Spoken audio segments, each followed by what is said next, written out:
السلام علیکم ورحمۃ اللہ وبرکاتہ۔ قرآن مجید کے ترجمہ اور تفسیر کی ایک نئی کلاس کے ساتھ میں آپ لوگوں کی خدمت میں حاضر ہوں۔ آج سے ہم لوگ شروع کرنے جا رہے ہیں سورہ النحل، پارہ نمبر 14 ہم لوگوں کا چل رہا ہے۔ یہ سورت بھی مکی ہے اور مکے کے جو آخری دن تھے حضور علیہ الصلوۃ والسلام کے، مکی جو صورتیں ہیں نا تو آخری صورتوں میں اس کا شمار ہوتا ہے۔ اور النحل کے معنی آتے ہیں شہد کی مکھی۔ اللہ تعالیٰ نے اپنی قدرت کو بیان کرتے ہوئے اس سورت کی آیت نمبر 69 اور 68 میں شہد کی مکھی کے عجیب و غریب کیسے وہ شہد کو لاتی ہے، کیسے وہ اپنا چھتا بناتی ہے، اس کو بیان فرمایا ہے۔ تو اس وجہ سے اس کا نام سورہ النحل ہے۔ اس کے علاوہ اس سورت کا ایک نام اور ہے النعم۔ نعم اس سورت کا نام ہے، یعنی نعمتیں، کیونکہ اللہ تعالیٰ نے اس سورت کے اندر اپنی قدرت کو بھی بیان کیا ہے اور بہت ساری نعمتوں کو بھی اللہ تعالیٰ نے بیان فرمایا ہے۔ اس سورت میں اسلام کی جو بنیادی چیزیں ہیں جیسے عقائد، وحدانیت اور اللہ کی کتاب پر ایمان لانا، پیغمبروں پر ایمان لانا، ان تمام باتوں کو اللہ تعالیٰ نے بیان فرمایا ہے۔ اور اس سورت کی جو پہلی آیت ہے وہی بڑی عجیب و غریب طریقے سے آتی ہے، یعنی اس سورت کی جو اسٹارٹنگ ہے وہ بڑے عجیب طریقے سے ہو رہی ہے۔ اور اس سورت کی پہلی آیت میں ہی جو ہے نا اللہ تعالیٰ وارننگ دے رہا ہے کفار کو، مشرکین مکہ کو، اتی امر اللہ فلا تستعجلوا، کیونکہ مشرکین مکہ اور کفار یہ حضور علیہ الصلوۃ والسلام کا مذاق اڑایا کرتے تھے اور عذاب کے بارے میں کہتے تھے ارے عذاب آ کیوں نہیں جاتا، کب آئے گا تمہارا عذاب؟ تو اللہ تعالیٰ نے اس سورت کو بڑے عجیب و غریب اور ڈرانے والے انداز سے شروع کیا ہے، اتی امر اللہ فلا تستعجلوا، کہ اللہ کا حکم آ چکا، اللہ کا عذاب آ چکا، اس لیے جلد بازی نہ کرو۔ یعنی آ چکا یعنی ہوتا ہے نا کہ بس، یعنی کوئی اتنی یقینی چیز ہوتی ہے تو ہم کہتے ہیں بس آ گیا، ارے آ گیا بھائی آ گیا، کوئی بہت قریب آ چکا اور بس آپ سمجھو آ ہی گیا، ابھی آیا نہیں ہے تو ہم کہتے ہیں کہاں تک پہنچے، تو ہم کہتے ہیں بس آ گیا بھائی آ گیا بس۔ تو عذاب اتنا یقینی ہے اللہ کی طرف سے جو مشرکین مکہ کے اوپر اور کفار کے اوپر آنے والا ہے، جس کا یہ مذاق اڑاتے ہیں کہ سمجھو وہ آ گیا۔ تو اس سورت کی سٹارٹنگ ایسے ہو رہی ہے، ٹھیک ہے؟ تو مجھے امید ہے آپ کو اچھے طریقے سے سورہ النحل کے بارے میں کچھ مختصر سی باتیں اچھے طریقے سے سمجھ آ گئی ہوں گی۔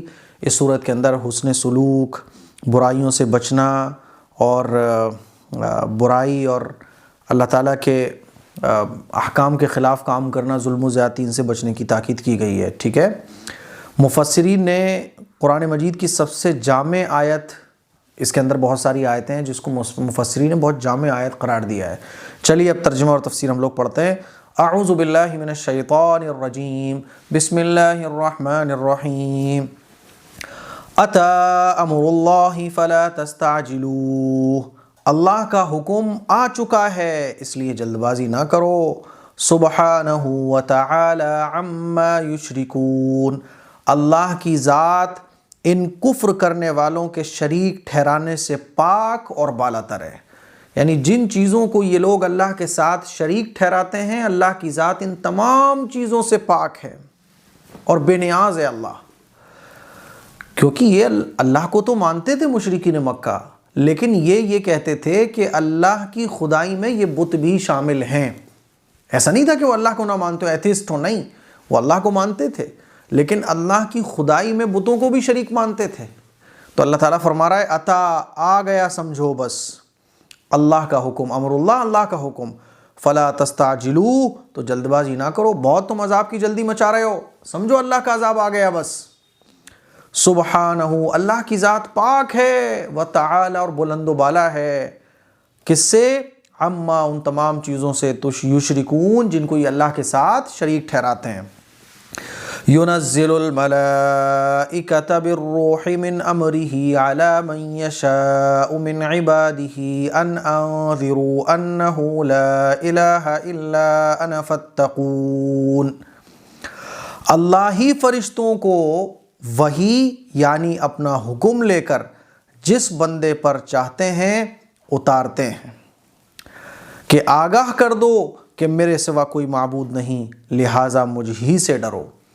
یعنی یہ کہتے تھے نا کہ پیغمبر آپ کو ہی کیوں بنا دیا گیا، کوئی فرشتہ کیوں نہیں آ جاتا؟ فرشتے کو کیوں نہیں بھیجا؟ آپ تو ہم میں سے ہیں، آپ کو کیوں بنا دیا گیا؟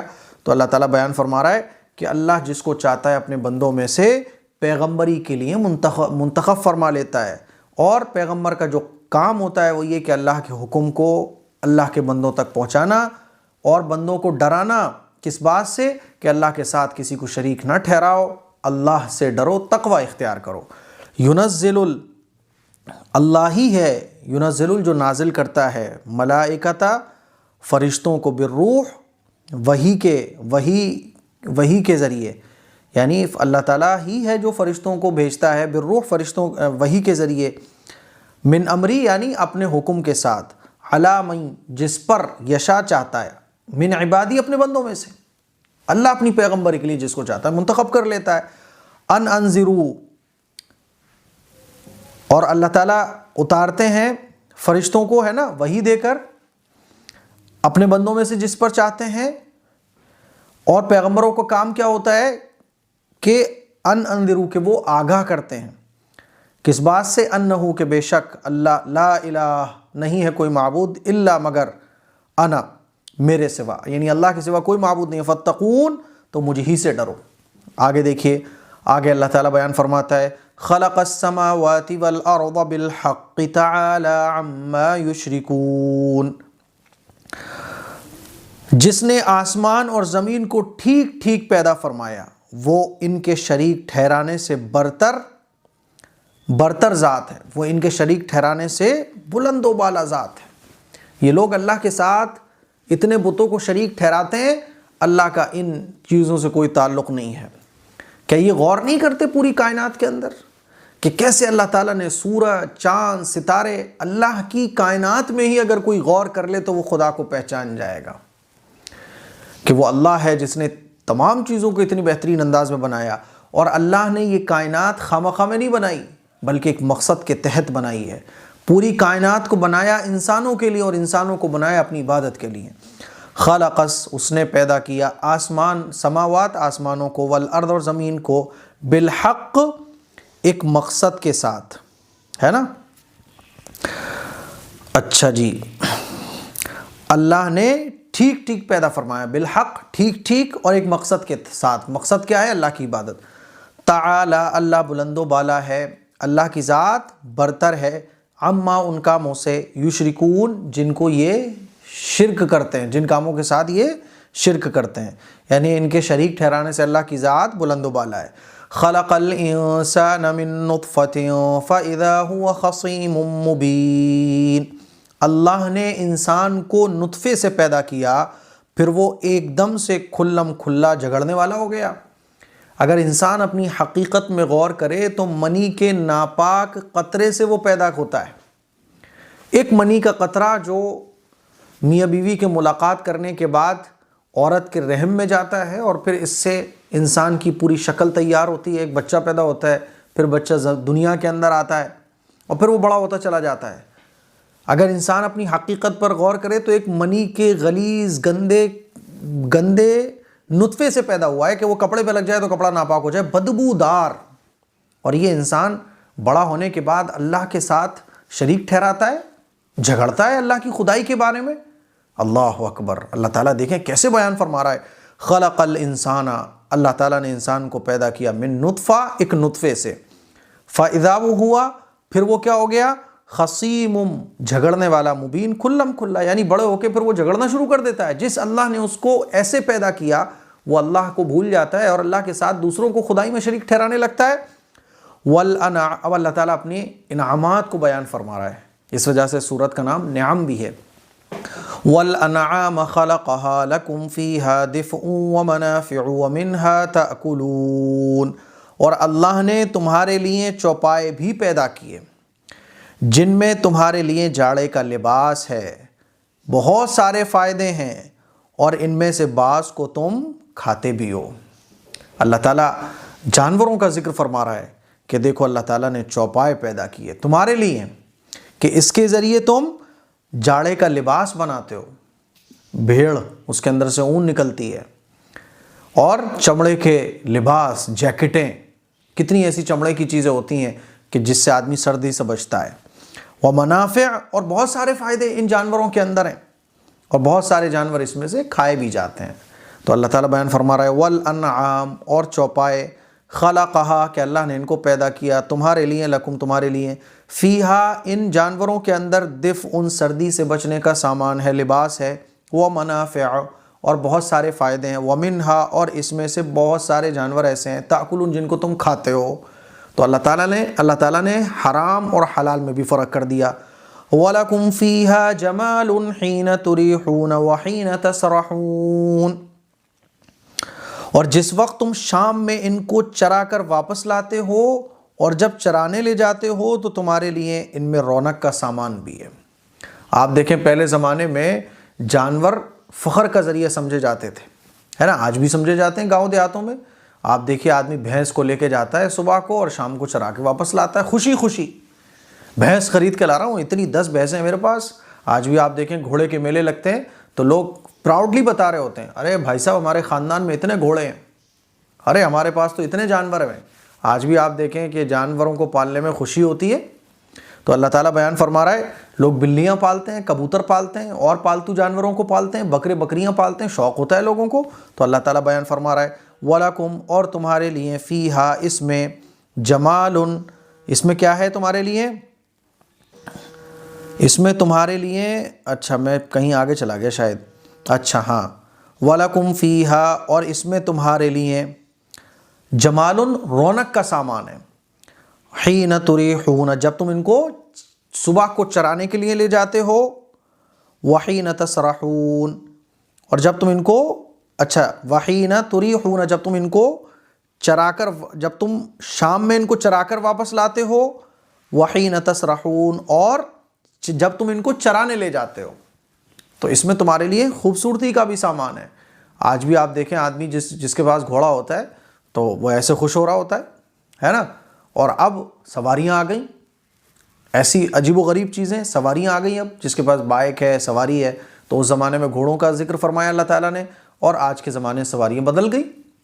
دیکھیے وَتَحْمِلُ أَثْقَالَكُمْ إِلَىٰ بَلَدٍ لَمْ تَكُونُوا، اچھا وَلَكُمْ، اور تمہارے لیے، فیہا، اس کے اندر یعنی سواریوں میں، جمال، خوبصورتی کا سامان ہے۔